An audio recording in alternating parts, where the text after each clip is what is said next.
हरिओम. योगदास श्री जय गणेश जोशी लिखित श्रीकृष्ण श्रद्धा. भगवंत श्री योगेश्वर श्रीकृष्णांचे दिव्य चरित्र आकलन करून घ्यायचे असेल, त्यांचे अद्भुत जीवन समजावून घ्यायचे असेल, त्यांच्या चरित्रातील अनमोल असा जीवनबोध जाणून घ्यायचा असेल, त्याप्रमाणे आचरण करायचे असेल तर त्यासाठी आपल्यात श्रद्धा असणे अपरिहार्य आणि अत्यावश्यक आहे. एरवी भगवंत श्री योगेश्वर श्रीकृष्णांचे चरित्र जाणणे शक्य नाही. एखाद्याला पोहायला शिकायचे असेल आणि जर त्याने असे म्हटले की त्याला त्यासाठी पोहायला येईपर्यंत पाण्यात उतरायचेच नाही, तर तो कधीही पोहायला शिकू शकणार नाही. तद्वतच भगवंत श्रींच्या चरित्रातील लीलाबोध जाणण्यासाठी आपल्यात श्रद्धा असायलाच पाहिजे.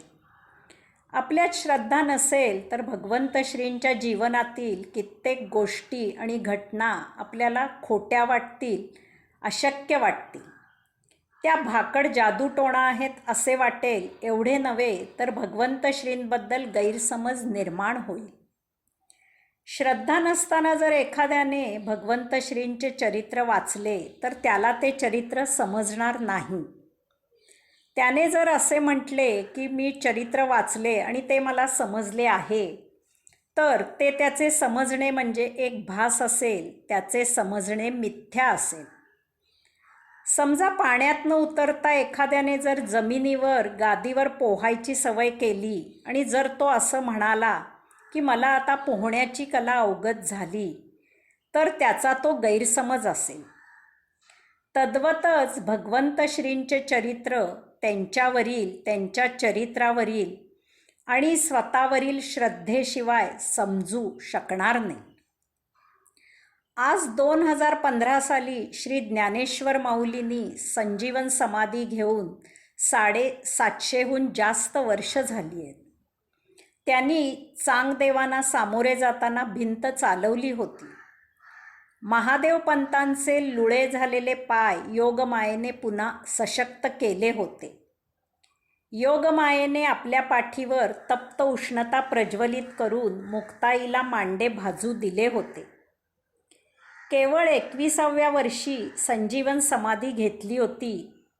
येथे प्राणायामातील कुंभक करताना आमचा जीव गुदमरतो.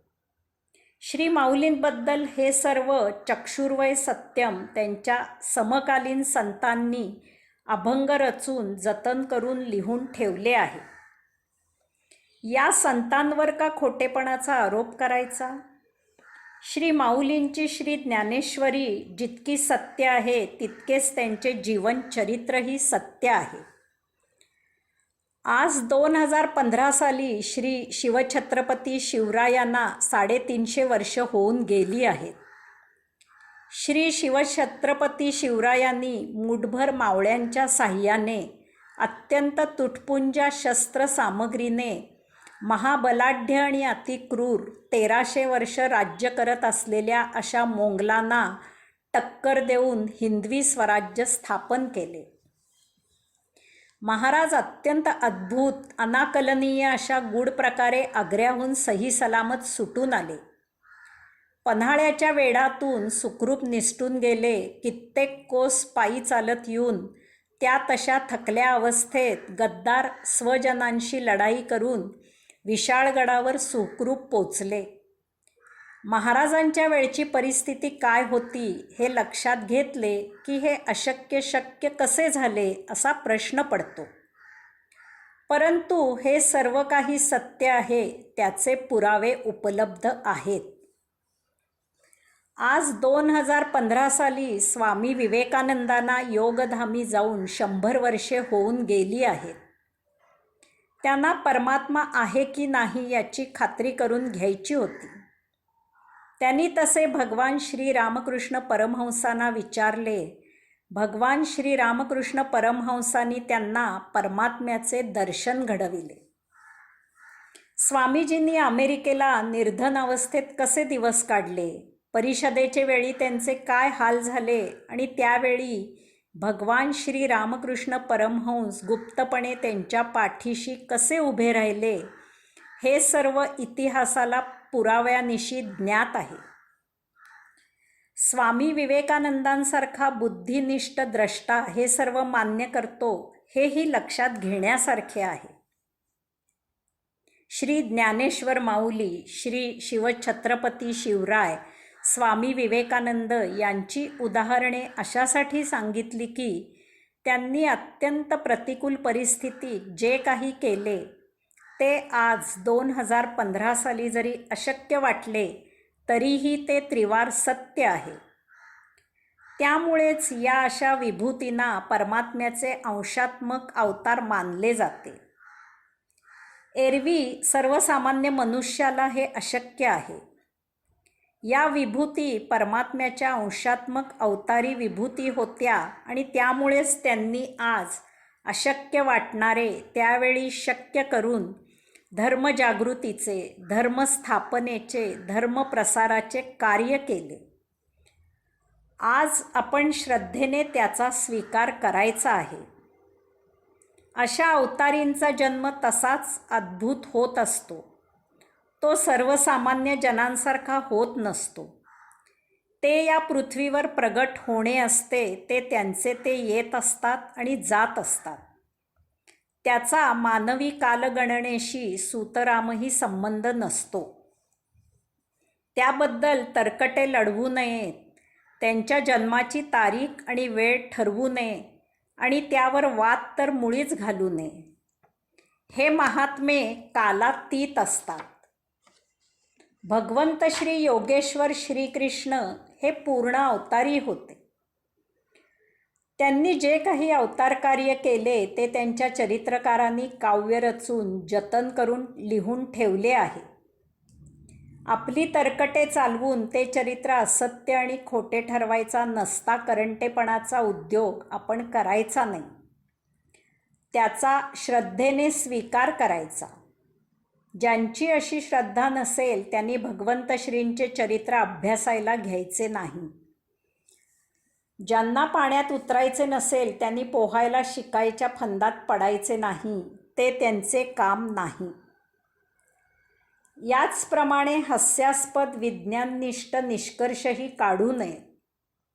नॅनो टेक्नॉलॉजीच्या जागतिक कीर्तीच्या पुण्यातील थोर वैज्ञानिक डॉक्टर सौ सुलभाताई कुलकर्णी यांनी या 2007 साली शोध लावला की पदार्थ त्याच्या स्वतःच्या वजनाच्या 5 लाख पट वजन उचलू शकतो.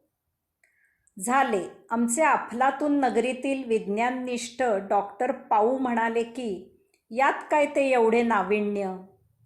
रामायण काळात हनुमंताने तळहातावर विंध्याद्री उचलून लंकेला नेला होता. श्रीकृष्ण करंगळीवर गोवर्धन पर्वत 7 दिवस उचलून धरला होता. हे असले तर्कट लढवू नये अशाने हसे होते. आजचे शास्त्रज्ञ वैज्ञानिक हे ब्रह्मज्ञानीच आहेत. ते या विश्वाची, ब्रह्माची उकल करत आहेत. प्रयोग करून ब्रह्म समजावून घेत आहेत आणि जगाला ते ज्ञान उपलब्ध करून देत आहेत. दुर्दैवाने राजसत्ता राजकारणी त्याचा दुरुपयोग करत आहे. त्याला आवर कसा घालता येईल, त्यात सुधारणा कशी करता येईल, हा खरा मानवतेचा प्रश्न आहे. त्यासाठी त्याला अध्यात्माची जोड मिळणे आवश्यक आहे. विज्ञानाला अध्यात्माची योग्य अशी जोड मिळाली तर मानवी जीवन केवळ आनंदाने बहरून येईल. परमात्म्याने येथे सर्वत्र सुकाळ रचून ठेवला आहे. त्याचा भोगवादाचा आणि चंगळवादाचा अतिरेक न करता आवश्यक तेवढाच उपभोग घ्यायचा. त्या परमात्म्याची सर्वोच्च एकमेव महासत्ता ओळखून त्याच्यापुढे भावभक्तीने, श्रद्धेने नतमस्तक होऊन हे विश्व सुजलाम आणि सुफलाम करावे. त्यायोगे आपले जीवन सत्कर्मी लावावे. अध्यात्म हे अध्यात्म आहे. त्याचा श्रद्धेने स्वीकार करून त्यामधून आपल्या हिताचा, उत्कर्षाचा आत्मबोध घ्यावा आणि आपले जीवन कैवल्यानंदी कसे होईल याची काळजी घ्यावी. श्रद्धा ही श्रद्धा असते.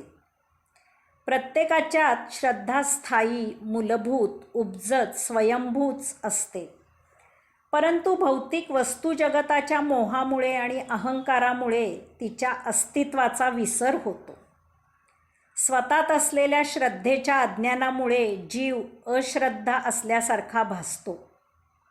त्यातच भर म्हणून अशा अश्रद्ध अहंकारामुळे स्वतःला नास्तिक वगैरे म्हणू लागतो.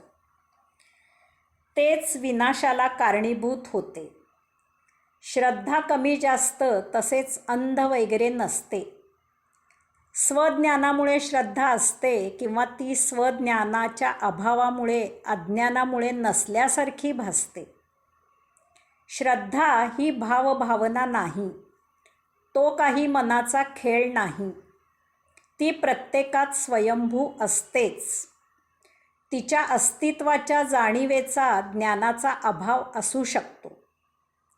परंतु मूलतः कोणीही अश्रद्ध किंवा श्रद्धेविना असू शकत नाही. तसेच दुसरीही गोष्ट लक्षात घ्यावी की केवळ ज्ञानाने किंवा बुद्धीने कधीही पूर्ण समाधान मिळत नाही. ज्ञान किंवा बुद्धी वृक्ष असते. त्यासाठी ज्ञानाला किंवा बुद्धीला श्रद्धायुक्त भावभक्तीची जोड असावीच लागते. तरच समाधान मिळते. माणसाने कितीही बौद्धिक प्रगती केली तरीही त्याला पूर्ण समाधान मिळत नाही. त्याला कोठेतरी काहीतरी कमी आहे असे वाटते. महर्षी श्री व्यासमुनींनी अतिदिव्य, अतिमहान, अतिभव्य आणि अतिथोर असे महाभारत रचले. तरीही ते असमाधानी राहिले. याची चर्चा त्यांनी देवर्षी श्री नारद मुनींजवळ केली. तेव्हा देवर्षी श्री नारद मुनींनी त्यांना सांगितले की आपण महाभारत राजनीती, ज्ञान, योग इत्यादीने समृद्ध केलात, परंतु तो श्रद्धा, भावभक्ती, निरागस प्रेम याने नटलेला नाही. महर्षी श्री व्यासमुनी काय समजायचं ते समजले. त्यांनी भगवंत श्रींच्या लीला कथन करणारे भागवत रचले. त्या योगे ते पूर्ण समाधानी झाले. आपलाही नित्य अनुभव असाच आहे. परीक्षा उत्तीर्ण झाल्यावर इतरांनी कितीही प्रशंसा केली तरी आजी आजोबा, आई वडील, भाऊ बहीण यांनी शाबासकी दिल्याशिवाय आपले समाधान होत नाही. नोकरीत बढती मिळाल्यावर, व्यवसायात यश संपादन केल्यावर घरच्यांची शाबासकी काही वेगळेच समाधान देते. पंचतारांकित जेवण जेवले तरी त्याला घरच्या पिठलं भाकरीचा ताक भात याची चव येत नाही. याचे कारण भावभक्ती, श्रद्धा, निरागस प्रेम, निर्लेप ओढ, आत्मीयता हे असते. भगवंत श्रींचे चरित्र श्रद्धेने समजून घ्यावे. उगीचच अक्रस्थाळेपणा करू नये. विनाकारण हास्यास्पद तरकटे रचू नये. नसता वैज्ञानिक टेंभा मिरवू नये. भगवंत श्री परमदिव्य अशी स्वयंभू चेतना, महादिव्य ऊर्जा आहे. ती चेतना म्हणजे काही मानवनिर्मित वीज नाही. मानवनिर्मित वीज मानवाच्या हातातील भावले आहे. स्वयंभू आत्मचेतना स्वतःचे स्वतः प्रवर्तित होते. त्यामुळे ती जसे सृजन करू शकते तसेच ती विध्वंसही करू शकते. तिच्या पुढे श्रद्धेने नतमस्तक होऊन तिला जाणून घेऊन आपला आत्मउद्धार साधावा. एवढेच मनुष्य हाती आहे आणि तेच त्याला कल्याणकारी आहे. हरिओम.